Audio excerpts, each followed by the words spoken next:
Welcome back to the Ignore the Tablet podcast, the only FPL podcast on the entire internet, hosted by me. My name is Devin, and if you're on YouTube, first no hat episode, clock the locks. Get that. That's a hashtag. Why not? Put that on a mug. But we are back. I have potentially calmed down a little bit over my ranting. So I promise no more rants in this episode, but I will be talking about double Gameweek26 a little bit, how we plan ahead of that in this intermediary Gameweek25 that feels like the biggest holding pattern so far this season. So got a lot to break down, a lot to project. We'll be looking at the stats. We'll be looking at if hits are potentially worth it. And yeah, a lot more than that. So let's jump into the episode. And thank God I'm in this tiny little bubble, because I swear the camera adds 5 inches to my forehead, my big ass freaking head. That's why I wear a hat, guys. So all right, we are looking at the different fixtures. I just kind of want to run through what we have in Game Week 25, because there's not, what we tend to try to look for are big mismatches. So if any good team that has any attackers with legs are playing Burnley, essentially, that's what we're looking for. But I feel like there was a lot of evenly set matches this game week. So minus the one that's on the screen at the moment, Arsenal versus Sunderland. I do think this is a mismatch, but probably not as big as you would have maybe expected at the beginning of the season. Sunderland are really good this season, so I'm not going to be picking any players to particularly try to get into Sunderland. That's a weird phrase, but yeah, so I'm going to quickly scan through this just to see if I can clock any particular mismatches. We've got Arsenal versus Sunderland. I don't love, but I think it's probably a good one. Aston Villa, Bournemouth. Nope. Bournemouth, Aston Villa. No. Brentford versus Newcastle. No. Yeah, that's another one that at the beginning of the season I would have been like, Newcastle should be crushing Brentford, but no, I will not be trying to target that one. Brighton versus Crystal Palace. I think that's very evenly matched, especially considering how Crystal Palace have been playing. West Ham versus Burnley. Relegation 6-pointer. Chelsea versus Wolves. I think that's a mismatch. It should be on paper. Wolves are playing a little bit better. I don't know if I can confidently say that Chelsea have like found their feet under this new manager, Rosenior. So that's a question mark for now. Probably it's up there with Arsenal versus Sunderland though. Crystal Palace, Brighton, we already talked about. Everton, Fulham, about as even as I think you can get. Fulham, Everton. Leeds versus Nottingham Forest, very even. Another 2 set of teams that are very close in proximity in the table. So I can imagine that one being pretty cagey. Liverpool versus Man City. Who the hell knows how this one's going to go? Liverpool have had a lot of trouble breaking down a deep block. Man City are probably not going to play that way. So I would expect this match to be pretty open and probably have more goals than like Fulham, Everton, or any of these other matches that we picked out. Leeds, Nottingham Forest.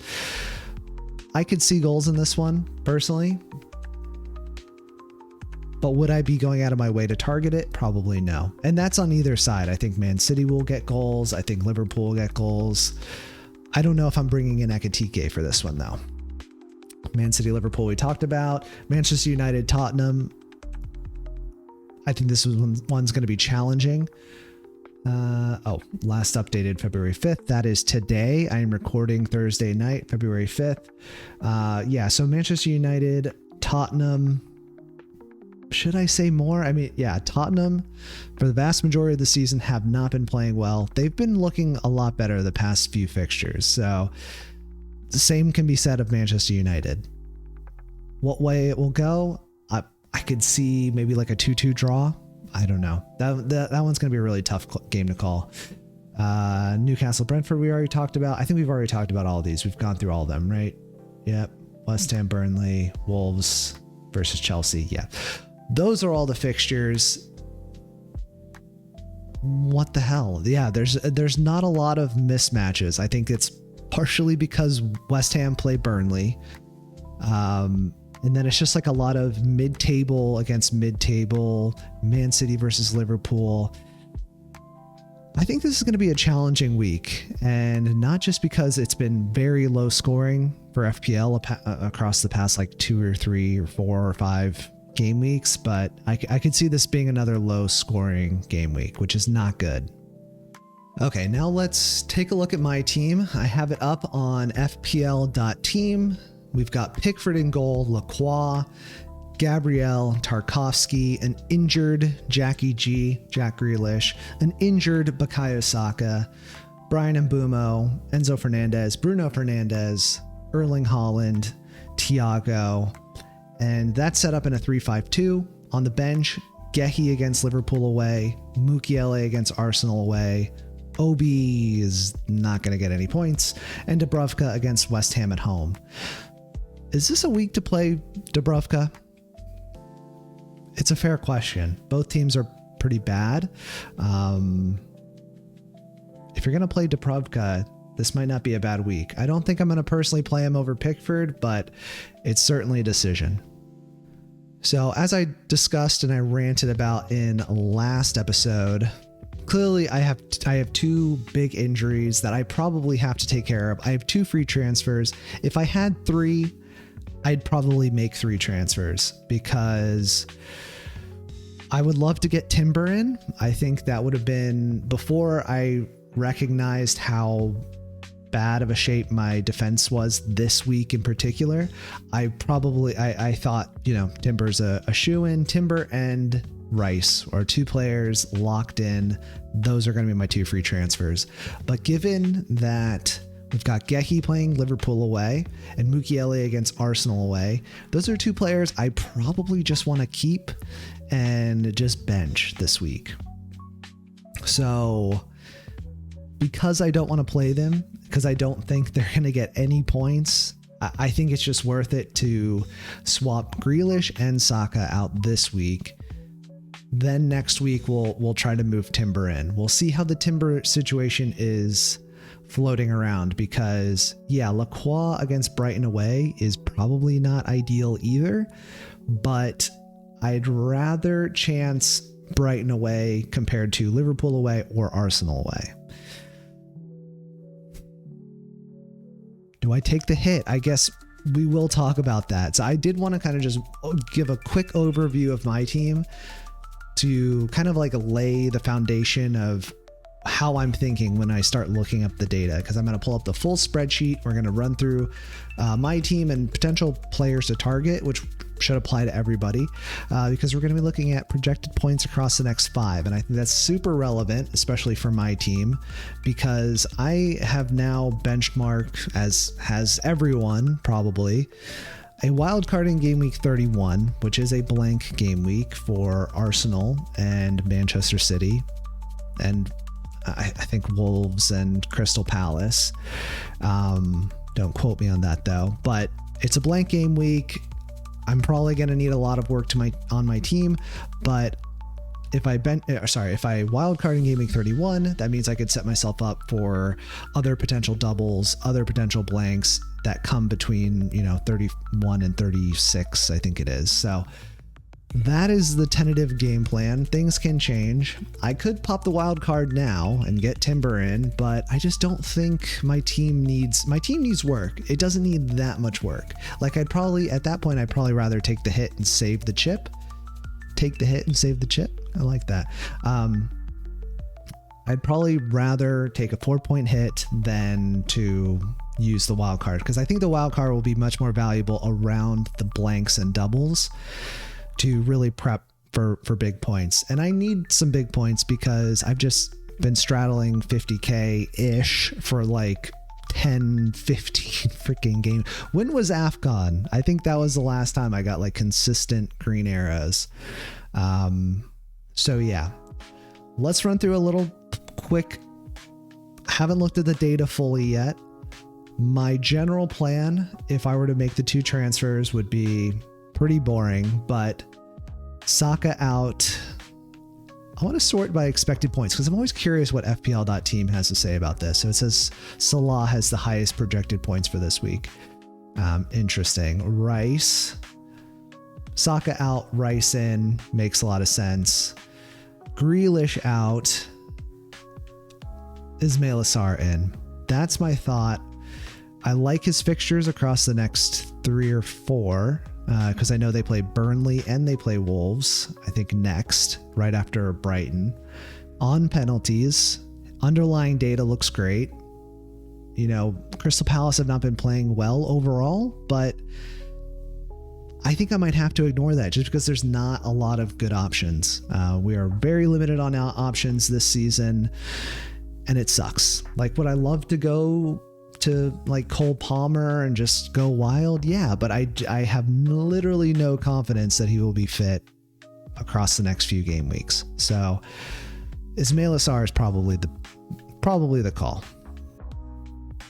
So here we are looking at the data. If you're on YouTube, you'll be able to see it, but if you are listening alone by yourself, listening to it audio wise on a podcast, which I'm totally down with. I wouldn't want to look at this guy either, but you can follow along as well. If you pull up the Airtable, I'll kind of lay out the instructions. I basically just have it sorted by projected X points, which is projected points across the next 5, weighted by fixture difficulty rating.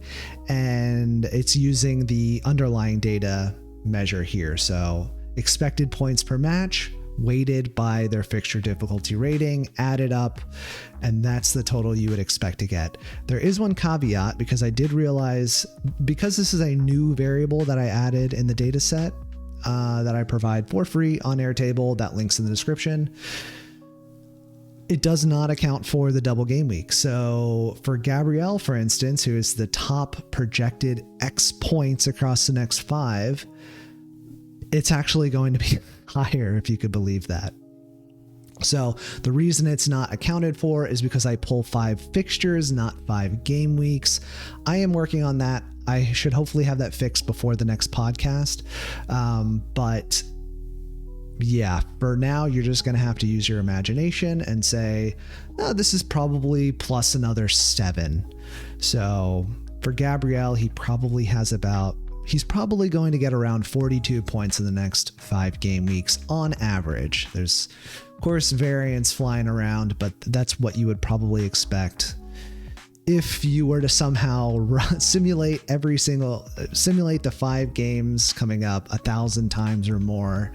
On average, you would probably get about 7 points per match, and that would add to 42, right? 7 times 6. Is that right? That is correct. I swear I didn't cut away to do the math. Although I did, but it was very short because I'm smart. So it was really snappy. Yeah, 7 times 6 is about 42. So looking at the spreadsheet, I have highlighted my players in green. I've highlighted potential players that I'm looking to target in orange. Again, these Rice and Timber figures, you can probably add about 5.5 on top of his projected point total, which is 27. So expect maybe about 32. And the same is for Timber. They're kind of clocking right around the same. Rice has about 5.5 points per match. Timber has 5 points per match. By the expected data, they're actually identical. 5.34 points per match by the underlying data. So we can see Rice overperforming a little, Timber underperforming a little bit. That is interesting. So if we applied that math, then we can move Timber and Rice all the way up here, right above Munoz. So they would actually be 4th and 5th overall for projected points across the next 5 game weeks. But for my team, I don't know if that's changing the calculus to then get Rice in over, to get Timber in over Ismail Assar, because Ismail Assar is, only like a point and a half off of that. He's only got 5 fixtures in the 5 game week span. And I plan on bringing Timber in, just not for this Sunderland match. And while the Sunderland match is very tasty, if we look over here, these are columns I don't provide on the Airtable. These are ones I keep to myself, but I'll give you a little peek for projected points for the next match. This is how I actually calculate my free hit team and whatnot. Timber, about 6 points, 6.5 by the underlying data, and Rice about 6 3/4 of a point, and 6.5 again for the underlying data. But then the question is, Ismail Assar is projected to get about 5 points by the observed data and about 6 points by the underlying data for the next match. So it's kind of a wash. There's definitely not a 4-point difference. So this is why I kind of wanted to talk about taking hits and whether it's like worth it, because in this scenario, it's definitely not, because really I'm splitting the difference between 1.5 points. And that's just not worth the 4-point hit when I'm planning on wildcarding in 31. It's not enough of a time horizon to make it worth it. And you will see that pretty consistently. Hits are very rarely worth it. It relies on a little bit of luck. I think, FPL is gambling at the end of the day, and it is a big gamble because you are essentially giving the game 4 points and hoping that the player you bring in is at least 4 points better off within, X amount of game weeks. And generally it's not a lot because you get transfers right away. So you could have just made the transfer next week. Is a 1 game sample size enough to take that 4 points away? Generally not. And even if you look at it the most conservative way for my team, like let's not say Sar, let's say, we're taking the hit. So we're bringing Sar, Rice, and Timber in. And let's say top line, Timber performs to his underlying data, which is a little bit better than his observed, 6.5 points. You can't get half points. Let's just say he gets 7 points against Sunderland, which would be clean sheet and, a bonus point, which pretty unlikely, but yeah, let's call it 7 points. And Lacroix would be the player who would be benched most likely. He's projected to get, by the underlying data, about 5.5 points, by the observed data, 4.5 points. Let's say conservatively again, he only gets 4 points, which would mean doesn't get a clean sheet, but he does get defensive contributions in that one, which I think is pretty likely. I would probably, if I had to bet, I would probably say Lacroix gets 4 points exactly against Brighton.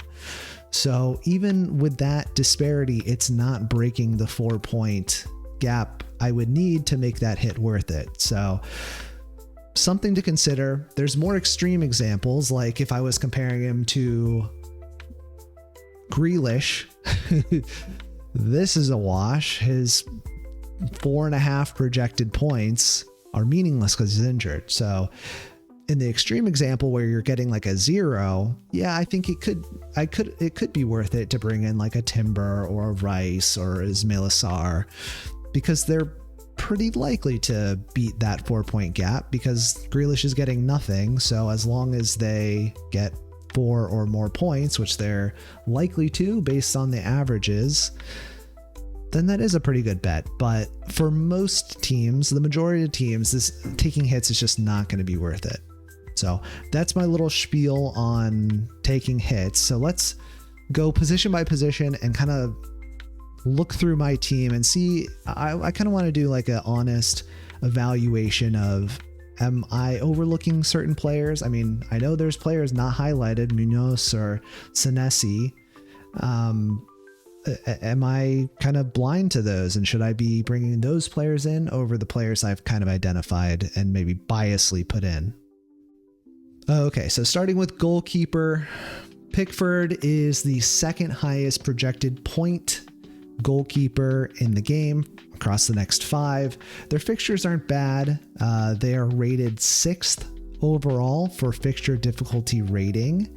That's out of the 20 teams. So better than half, but better than like a mid-table team. So you would think on average, you would hope that they would perform a little bit better against the worst teams or teams that have a lower expected goal difference. It doesn't always work out that way, but I think Pickford's fine. I wouldn't move Mountains to get him out. I definitely wouldn't move Mountains to bring in Petrovic, although I think Petrovic is weird, man. Like, he looked so good last season in League 1.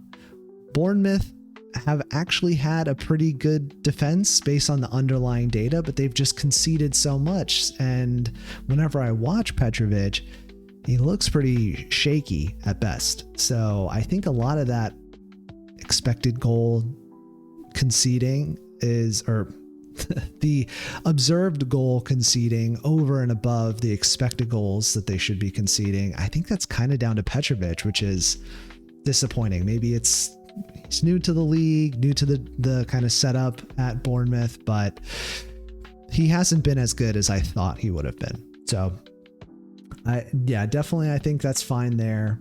Nick Pope not bringing in. Their fixtures are pretty bad, ranked 15th out of the 20.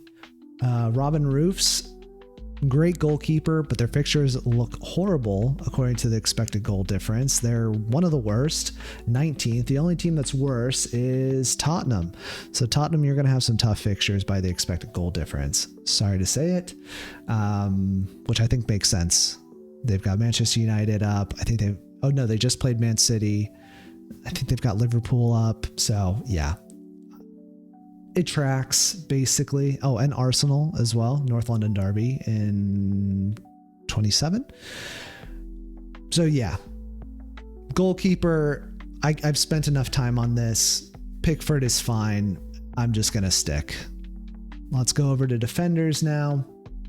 And here's the one where there's probably some argument that Timber over Lacroix or over Tarkowski or over Gabriel Gehi makes a whole lot of sense. And I largely agree with that. So based on the fixture difficulty rating, Arsenal are 9th, so middling fixtures across the next 5.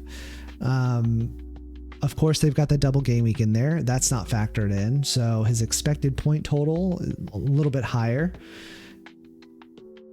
And then there's some other like baked in factors like Crystal Palace haven't been playing well. Maybe Lacroix's numbers should be worse, but he's really underperformed. Like, if you remember going back, he's scored 102 points. By the underlying data, he should have 122 points.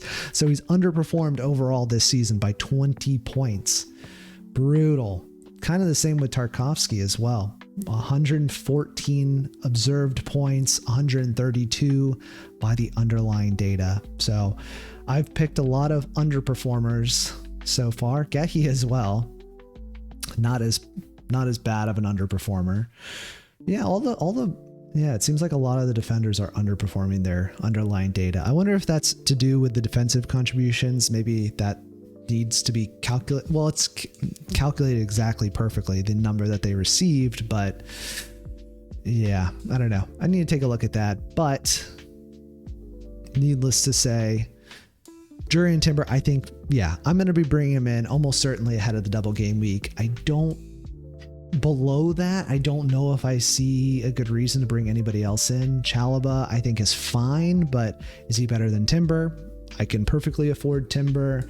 Senesi, I really like Senesi. I wish I never would have dropped him. I kind of wish I had Senesi over Tarkowski or Lacroix. Munoz, I think, is fine. He's going to do very well for a subset of people that bring him in. He's not the player for me personally, and he's actually one of the only ones who have actually overperformed their underlying data. So he scored 92, expected points have him closer to 90. So slight overperformance, interesting nonetheless. And yeah, I know that he's got huge attacking potential. People love that. I think by the underlying day is great value. but value just doesn't matter. I think yeah. Munoz, not for me. I think he's a great player, and ideally I would have him, but it's just, I have Lacroix. I'm not going to make a sideways move. So yeah. And Mukiele, there's no chance I'm selling him, because I don't need to play him. He was 4.0 when I brought him in. He's now 4.6. He's just gone up again. So yeah, there's literally zero reason to bring in Mukiele, to move Mukiele out for somebody. I think I'm generally fine with having two bench players that actually play, and Obi or, Marky or whatever, just sits there and does nothing. Because yeah, Mukiele can generally just be on the bench, and if he comes off, he's pretty good for defensive contributions. Sunderland are good for clean sheets. So yeah, that's fine. Yeah, I think I've said enough there. I'm going through this list. I'm not really seeing anything that stands out. I'm trying to even see like what players are big in the like meta on Reddit and teams that I've come across. Malik Chia, I think, is a good player, but he was really good when the fixtures were good. Not so much now. The fixtures are not great. Yeah, 15th out of 20.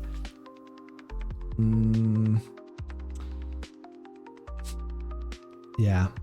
Defenders, there's like 6 or 7 good ones this season, and everyone has them. So yeah, I think that's fine. Let's go over to midfielders next. And yeah, this is the area where I probably need the most work, just because Grealish is the obvious injury. Saka's injured. I could roll the dice with Mohamed Salah.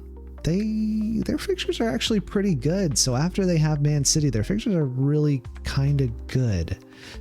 That might be a move for the wild card, and maybe I just hold until then. But yeah, I mean, now that value is literally garbage, the fact that his VAPM is 0.21 or 0.19, depending on if you're looking at the observed data versus underlying data, just doesn't matter. There's no good premiums out there. Palmer's always injured. Saka's injured and sucks. Well, no, he doesn't suck, but he's been playing poorly this season, getting outperformed by Declan Rice.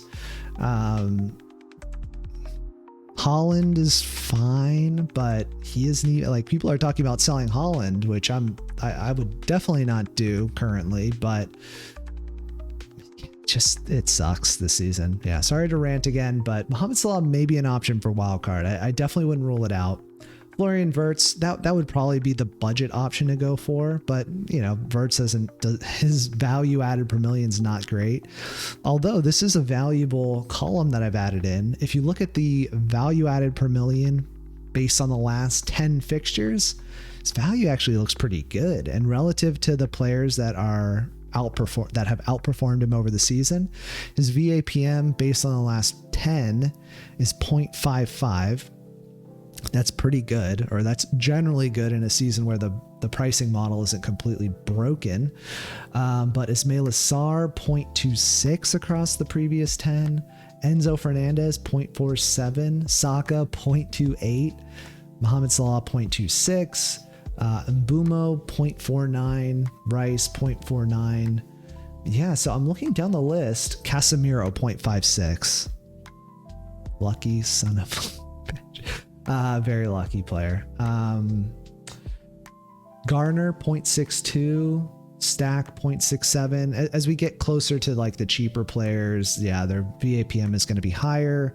But again, value basically means nothing this season. So Florian Wirtz might be a good option, and he's continuing to grow into the team. So I would expect this like average points per match by the underlying data and by the observed data to go up, just because he's performing better and he was not performing to his level. I think everyone can agree. Maybe that's an option. Semenyo, I think he's still great value and a great player.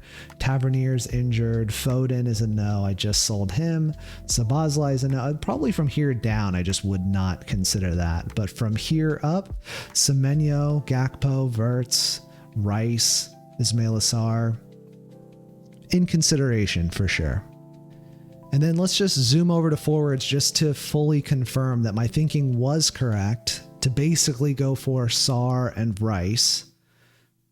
Or Wirtz and Rice, I mean.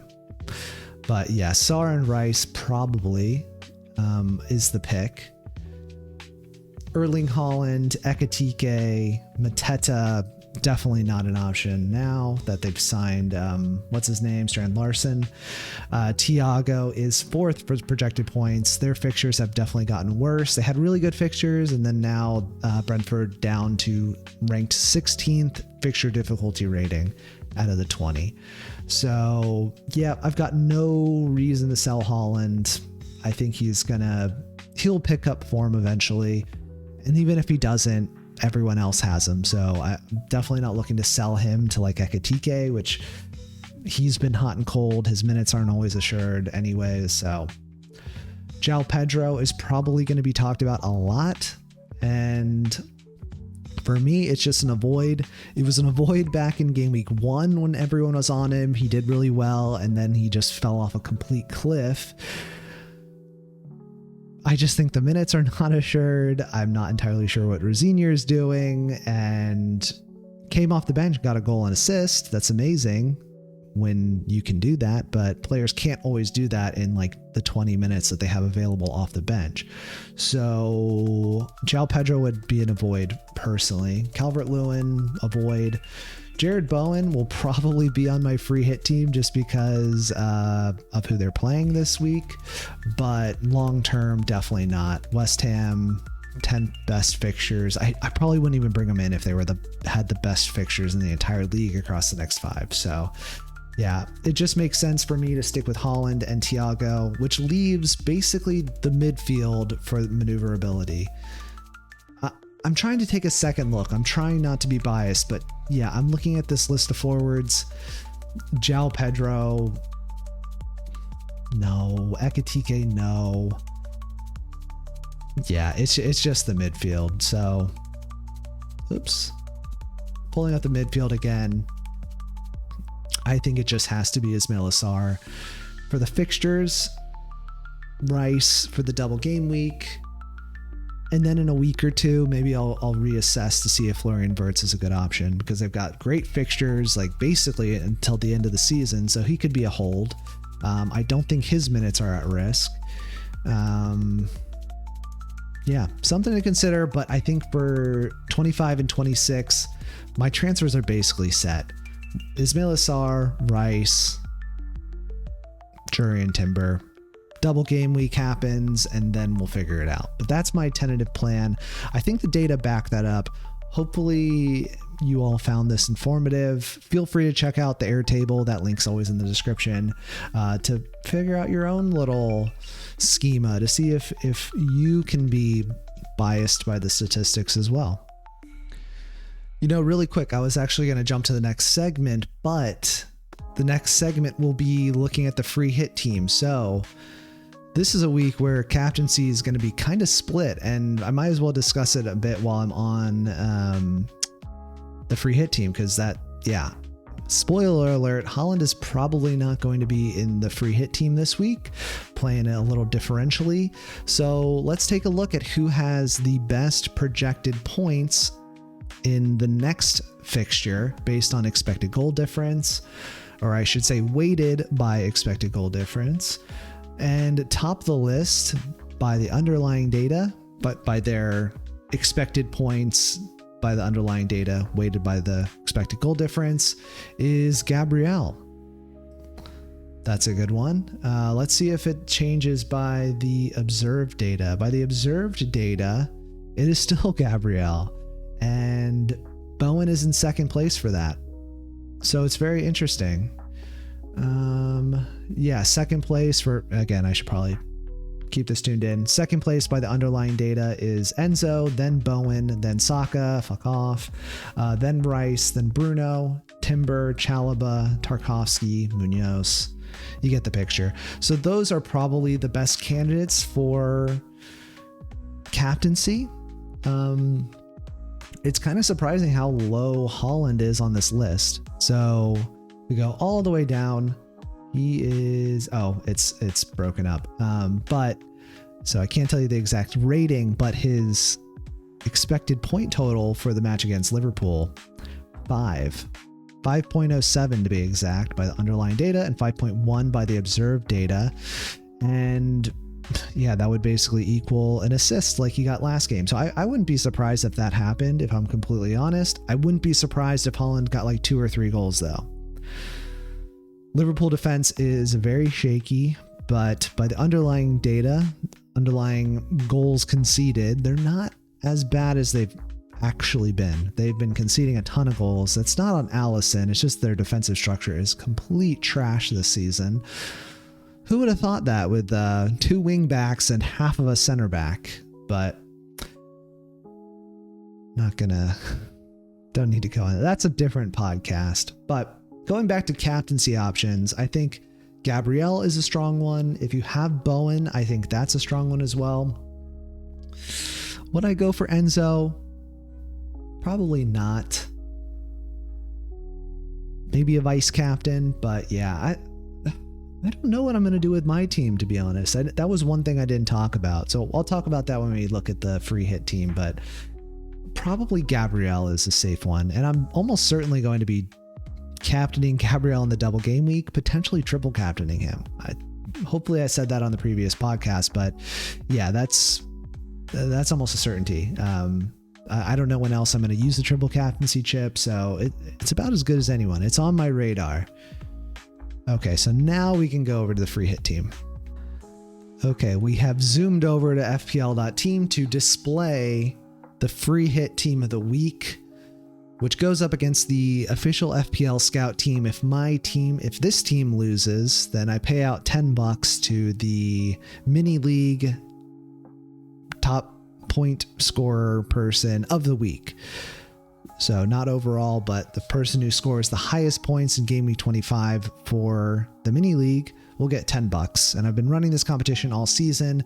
It's been a lot of fun. And it's just kind of like a thought experiment to see if my free hit team, which is largely based on the data, going up against the totally vibes based free hit team that the scout team puts up, to see which ultimately wins, good or evil. And this is the exact team that the algorithm put out. I like to put the algorithm team first. I even put the bench options in correct order, or well, it's actually technically this. The bench option. So back up. I run it through an optimization tool, which picks the highest projected point total based on underlying data again for this coming game week, and allocates the budgeted team with those restrictions and everything, and picks the best formation, which this week, according to the optimization algorithm, is a 5-3-2. And these are the exact players that are in it. When I optimized for other formations, like a 4-5-1, it put in Ismail Assar and Mbumo. So I just thought I'd throw those on the bench just for a little extra free hit territory. If you are doing a free hit, you're probably not, but in case you're kind of looking for transfers for a 1 week, I think this is very interesting. Would I make any changes to this? Probably not. I think Bowen's a great differential pick this week. I think João Pedro is a huge question mark. Playing against a really weak team, but well, like I said, this week is a lot of very evenly matched teams playing each other. Even like the Crystal Palace Brighton, Everton Fulham, Manchester United Tottenham, although maybe that is swinging the other way and I should be backing Manchester United, but I think I'm generally happy with it. Like, would I have Sar over Tarkovsky? I don't know. I think I'm going to go with the algorithm team this week and not make any changes. I usually make some changes, but I think I'm just going to let it fly. I've won the past couple weeks in this little competition, so I'm getting cocky, and that means that I think I'm just going to go with this team. Plenty in the bank. I should say it again. I should just have like I should have like a little soundboard where I should say, value is dead. FPL Towers ruined the game. And just like put those on a loop because, yeah, I probably say that way too much, but yeah. Don't think I would be playing Erling Haaland in this because this is a free hit team. You're supposed to go differential. It's supposed to be fun and exciting. And this I can get behind. A double Arsenal defense against Sunderland at home, playing Rice, playing Jared Bowen, Munoz for the vibes. Yeah, I'm not going to make any changes and we'll just see how it goes. I think this is like a huge toss-up week. Like the last couple weeks, I felt pretty certain about certain matches. This week, I have literally no idea. So I wouldn't really feel confident going for any other way, like Senesi instead of Munoz. Like maybe no. So I am going to go with Munoz because I guess that would really kind of be the only play. Yeah. All the players are just so average. It's really difficult, but yeah, this will be the free hit team that goes up against the official FPL scout team. I'll try to remember to clip this up and put it on the Discord, which is right over here. Ooh. Peek behind the screen, but yeah, this is the team. Screenshot it if you want to see, but this is what is going to be going up against the official FPL scout team. And let me think if I have anything more to talk about this week, because I think that's a pretty full podcast. You know what? I found something else. I forgot I had it in a tab. This is, so you can see this on Reddit. I can't remember what the guy's name is. It's like Joaquim G, I think. Joaquim G1 upgrade. He puts out these numbers that are from this website. Check the chance, shout out, and before every single game week, they give like their projected point total. So that's going to be based off. I think theirs is based off of like betting odds. So that's a podcast on its own. But really quick, I'll just say that this is going to be heavily influenced by how many people are betting for players to score or assist. And that's how they generally calculate these, or at least it's a factor in their model. That betting odds are not factored into my model. That's something maybe I'll consider in the future, but it's too fluid, I think, for me. So this is going to be a very different projection to what my totals had projecting. But for this one, they've got Bukayo Saka up top, injured. But they would have captained Brian Mbeumo, who doesn't even make my pre-hit team. So that's very interesting. Cunha second. How I just don't. I don't understand this at all. I feel like this is probably. I think I could raise a pretty big red flag here because Bruno Fernandes, his underlying data and his observed data has been like pretty big gap between him and Mbeumo, and definitely Cunha. So is there some like, are they expecting Bruno to be like not play the full match or something? Interesting.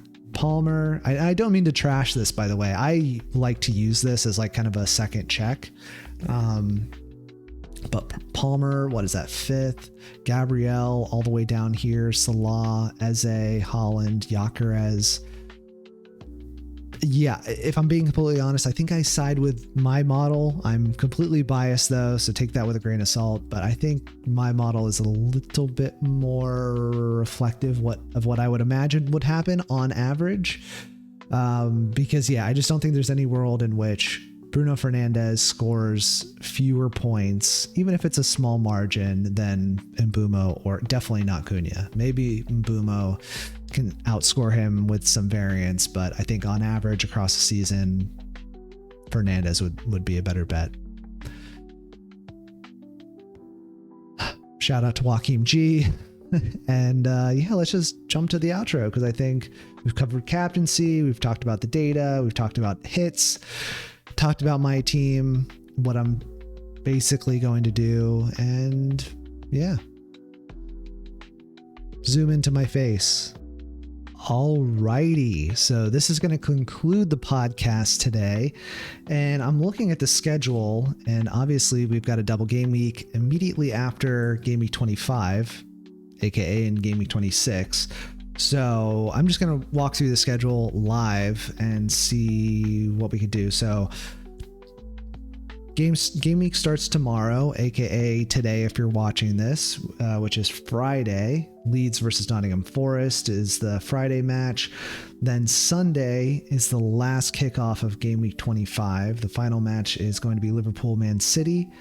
And then Game Week 26 kicks off on Tuesday. So tentative schedule, I'll probably record on Monday. No, record on Sunday night, post the episode on Monday. So you'll have Monday and a little bit of Tuesday to absorb any last double game week content. But Gabriel, Timber, Rice,